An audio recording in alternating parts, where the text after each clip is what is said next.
Halo teman-teman semuanya, selamat pagi, selamat siang, selamat sore, ataupun selamat malam dimanapun teman-teman berada. Di video kali ini, aku mau nge-share sedikit aja ke teman-teman semua tentang perjalanan aku waktu kemarin ke Bengkulu ya.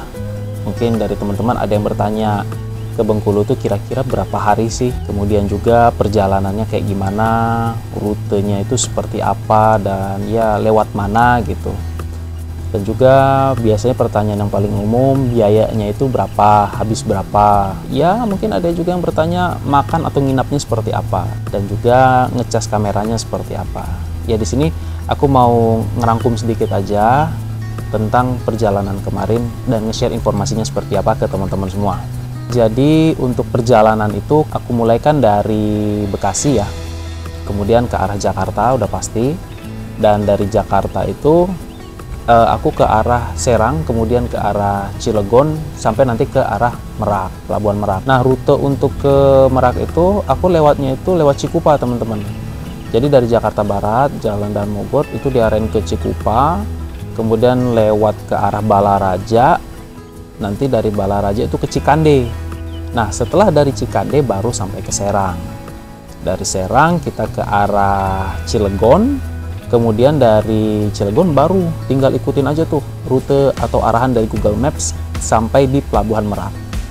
Nah, untuk rutenya sejauh aku perjalanan dari Bekasi sampai ke Pelabuhan Merak ya, kalau nggak salah jaraknya sekitar 120 sampai 150 ya kalau nggak salah, aku agak lupa. Itu alhamdulillah sih jalannya aman ya, karena kita jalan malam, berangkat dari jam 8 sampai di Pelabuhan Merak itu sekitar jam 11, jam 12. Alhamdulillah aman kok, tidak ada hal-hal yang aneh-aneh, dan memang sepanjang jalan itu selalu ramai, terutama didominasi sama kendaraan-kendaraan besar, dan juga kendaraan-kendaraan mobil, motor juga masih banyak yang lalu lalang. Dan kebetulan memang kalau udah deket-deket ke arah pelabuhan tuh adalah beberapa pengendara yang mereka tuh sepertinya kalau dilihat dari bawaannya kayaknya tuh mau melintas nyebrang ke arah Bakau. Terus kita istirahat dulu kan, berangkatnya itu sekitar naik kapalnya itu sekitar jam 2 jam 3 supaya bisa target sampai di Bakau itu pagi. Sekitar jam 6 atau jam 7 lah bisa nyampe Bakau, dan ternyata nyampe di Pelabuhan Bakau ini di jam 6.30 ya. Nah, dari Bakau langsung kita gas tancap ke arah Bandar Lampung. Dari Pelabuhan Bakauheni ke kota Bandar Lampung itu ternyata jalannya itu sepi banget teman-teman. Jadi pas baru keluar dari Pelabuhan Bakau, kita kan keluarnya karena pagi ya, jadi di sana tuh sepi banget gitu.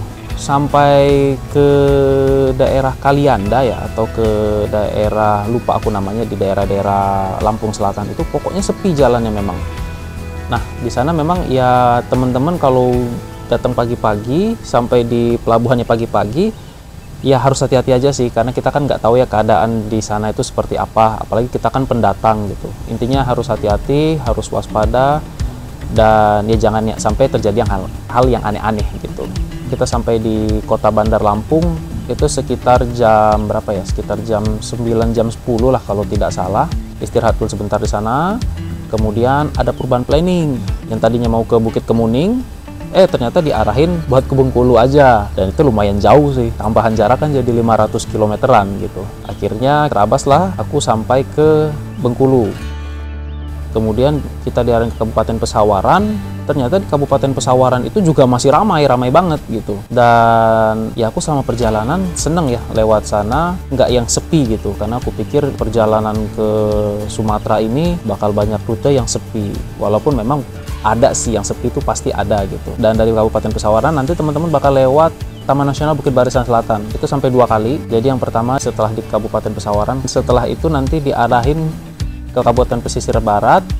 Udah setelah itu bakal lewatin Taman Nasional Bukit Barisan Selatan lagi. Dan sebisa mungkin kalau lewat Taman Nasional Bukit Barisan Selatan jangan coba lewat malam ya teman-teman. Itu agak ngeri bener-bener, karena ada sempat dengar cerita juga suka ada binatang atau hewan itu nyebrang sembarangan di sana. Dan sampai di Bengkulu akhirnya kita sampai malam ya, sekitar jam-jam 9 atau jam 10 nyampe di Bengkulunya. Dan ternyata pas sampai di kota Bengkulu, rumahnya si Anta itu di Lubuk Durian. Jadi jarak dari kota Bengkulu sampai ke Lubuk Durian itu masih ada sekitar 50 sampai dengan 60 kilometeran lagi. Dari Lubuk Durian ke arah pulang, rutenya masih sama gitu. Jadi cuman sebelum pulang itu kita sempat jalan-jalan dulu kan. Nah, dari Lubuk Durian lewat kota Bengkulu sampai ke Bukit Kemuning. Cuman memang ada rute tambahan, jadi pas nyampe di Krui kita lewat Liwa. Nah, lewat Liwa ini sama hutan juga, tapi kita lewatnya malam. Wah, itu benar-benar serem juga sih. Jadi sepanjang 13 km, teman-teman di Liwa itu bisa tidak menemukan penerangan sama sekali. Jadi penerangannya itu cuman dari speedometer motor yang ada cahayanya kan, lampu motor, sama dari penerangan di cahaya bulan aja. Dan setelah dari situ memang jalannya agak berkabut, baru kita sampai ke Bukit Kemuning. Dari Bukit Kemuning ke Jakarta, rutenya itu memang udah mulai ramai karena memang di daerah Lampung Utara, kemudian ke arah Lampung Selatan, sudah mulai banyak kendaraan-kendaraan. Jadi insya Allah mudah-mudahan aman. Jadi kalau untuk perjalanan, menjawab pertanyaan apakah aman atau tidak amannya, ya alhamdulillah sih aman ya teman-teman. Jadi selama perjalanan tidak ada hal-hal yang aneh-aneh, dan memang berdasarkan cerita-cerita dari warga-warga yang sudah melintasi daerah lintas barat, bahwa lintas barat itu alhamdulillah memang aman ya, tidak ada hal yang aneh-aneh.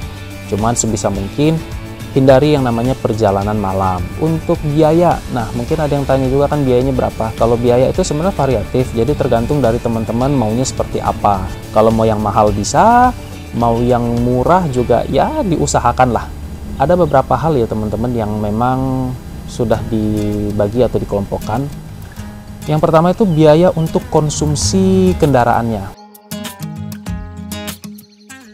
Kalau untuk kendaraan juga ada dua, yaitu konsumsi bahan bakar dan juga biaya konsumsi untuk servis atau maintenance-nya.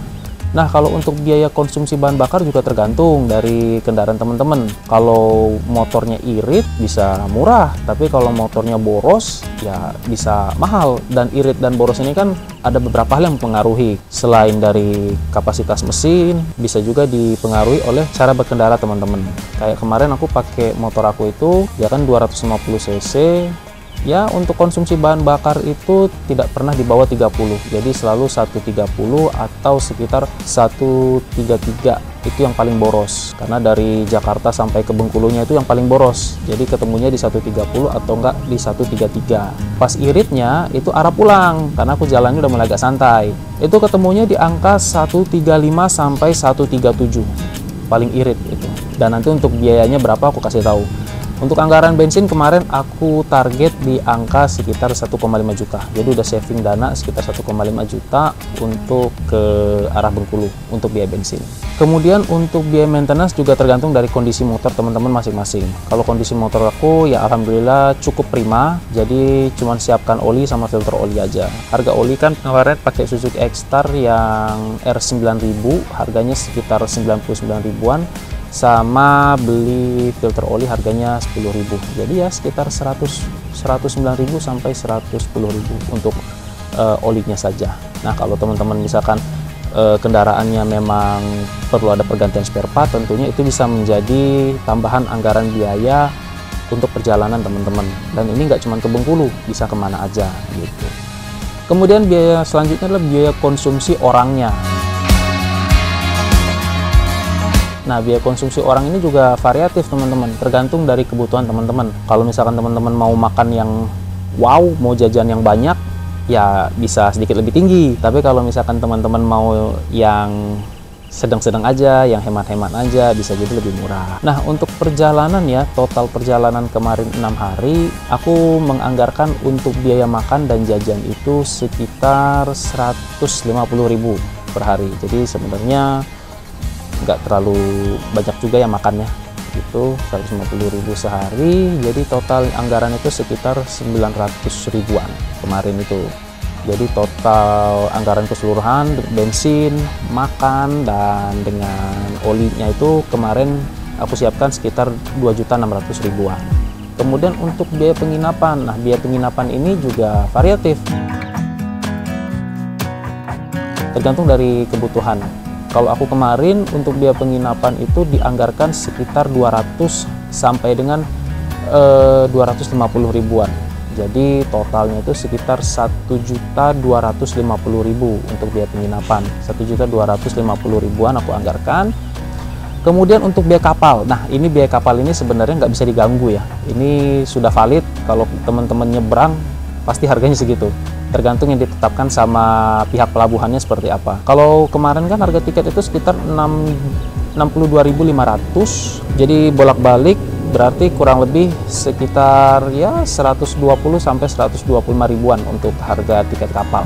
Jadi tinggal ditambahkan saja ya, mungkin anggaranku sekitar 38 sampai 39 atau sampai 4 juta untuk anggaran ke Bengkulu. Nah, nanti realnya seperti apa aku kasih tahu. Nah, di sini sebenarnya ada catatannya. Aku juga sudah mencatat, merangkum berapa biaya total keseluruhan realnya gitu.